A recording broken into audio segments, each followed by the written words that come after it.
Galing ako sa karwasyan. Ngayon, ang pag-check ko, nag-ano siya, nag-check engine. Nag-check engine siya. So malamang yan, nabasa yung pipe niya, napasukan ng tubig. So kailangan ko siyang dalhin sa Yamaha para matanggal nila yung ilo na ito.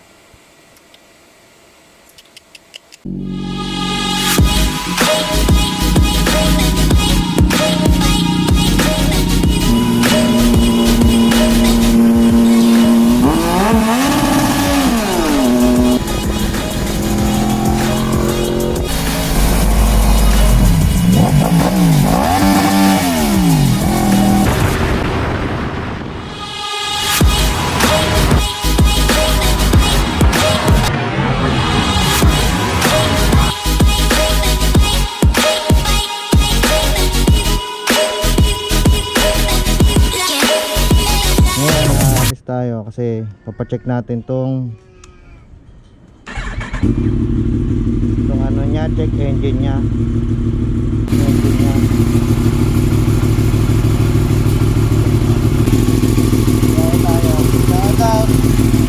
Shoutout Boss Yogi.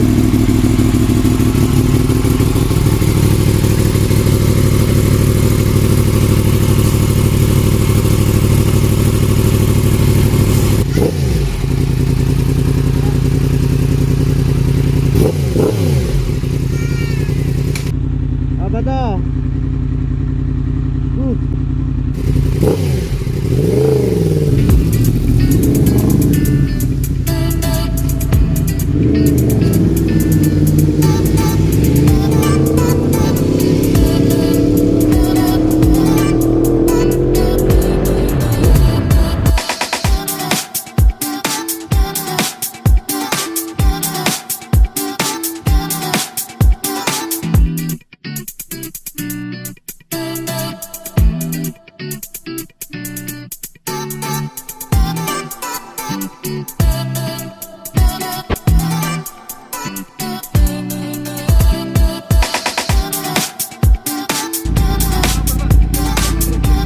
Shoutout Enrico Sulit. Yeah.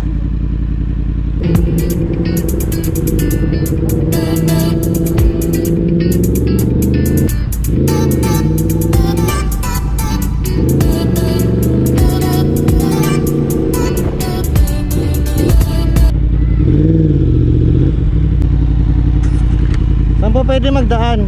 Dito, bangka papuntang Biglan. Hindi ko kayo makakatagpos. Pwede dito, hanggang junction lang. Hindi kayo makakatagpos na rin. Dito, pwede rin.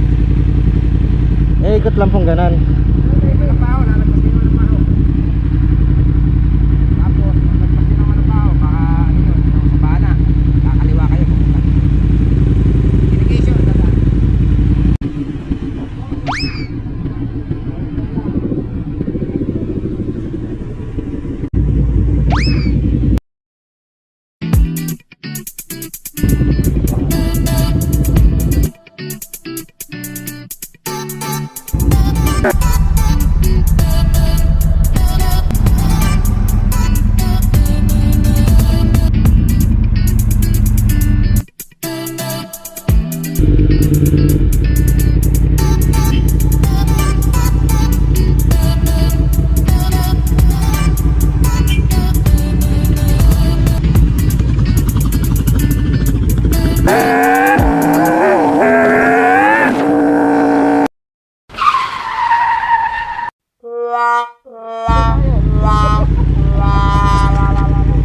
Magwe-waste ako.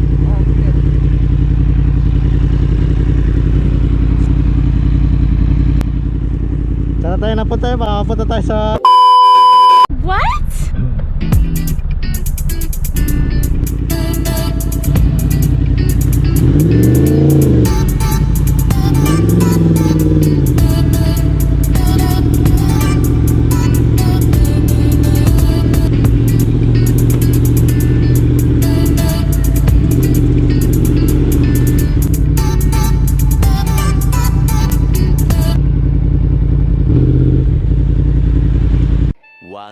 eternity later.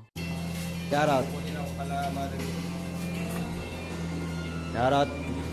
Naligaw kami ng Rico. 2 beses. Dead end pa, wala pati bahay. Dito tayo ngayon sa Big Bike Specialist. Yogi the Mechanic. Ito yung mga motor niya dito.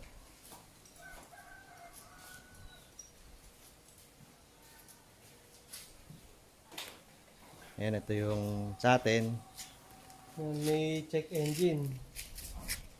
I-check natin gamit itong diagnostic kung ano yung nagloko na error dun sa check engine niya. Ang maiwasan din sa susunod na pagkaroon ulit ng check engine. Kasi pag saka nagpa-scan, parang 1,000 to 1,500 yung bayad. Oh, may shoutout. Boss Rico. Sa kanyang Pangarap. Pangarap ka na lang ba o magiging katotohanan pa? Shoutout bro Melvin. Oh. Daniel. Shoutout Daniel.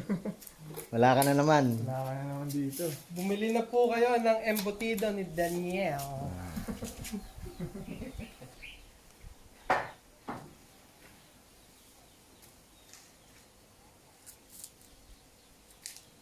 Yan, sinisimula na siyang i-diagnose. Makikita natin kung ano yung problema. Kaya kung may problema kayo sa motor nyo, o kaya mga accessories, pipes, ito lang kayo dito sa talyer ni Yogi. Ayos dito. Solid. Boss Yogi. Murang-mura. Lahat Mura na. pwedeng pakiusapan. Mura na, marumi pa. Mm. Saka dito, malayo na, maliligaw ka pa. Ayan. Pahirapan na. Auto sensor. Mm. Yung kadalasan niyan, kaya nagkakaroon ng error yung auto sensor. Pag kasi naglilinis tayo ng motor, kapag ka naka-exhaust ka na, papasok yung tubig dito, nakakarating dun sa auto sensor, mababasa. Ah. Yun, mag-short ngayon yung heater niyan. Kasi may heater, apat na wire yan eh. Dalawang heater, tapos yung dalawa yung sensor niya. Kasi kailangan niya ng heater para sa start up. Meron siyang heater. Yan ngayon, alam na natin yung problema, yung fault. Kumbaga, alam natin na nag-erratic lang yan. I-delete natin siya. Kapag bumalik siya, ibig sabihin, sira yung sensor. Pero pag hindi siya bumalik upon start up, nag-erratic lang yung sensor. Kumbaga, nabasa, nag-short. Tapos nung natuyo na, okay na. Mostly nangyari yan pagka nagpapakarwas So, no? pag nagpapakarwas, kaya dapat lalagyan to ng bara. Mabarahan yung dulo, kahit basahan o plastic. Ito yung sa sensor niya. Yan yung auto sensor. Sa auto sensor. Yan ngayon, yung pakita natin yung check engine light. I-clear ko na siya. Oh, wala na. Wala na. Eh, ibig sabihin Magic. Tapos paanda rin natin. Pag bumalik yung check engine light, ibig sabihin, sira yung sensor. Pero kung hindi siya bumalik, mas malamang nag-erratic lang yung signal, nabasa, nag-short, ganun. Yun. oh, magic talaga. Hindi siya bumalik. Ibig sabihin yan, magic. Oo. Kaya dapat yun. Pagka magpapa-car wash ka ng motor, lalagyan na lang ito ng takip.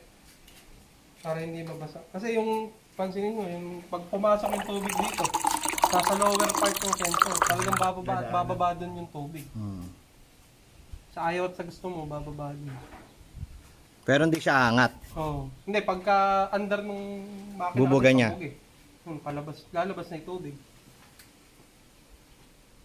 So, Ayan, okay na. clear na ang ating problema. Makakatulog ka na ng mahimik ulit. Lumalaki na nga yung eyebag ko hanggang leeg na eh. Di mo ako inabisuan, sana nagpa-parlor ako eh. Oo. Paderma sana. Oo. Paderma sana ako. Pogi sa...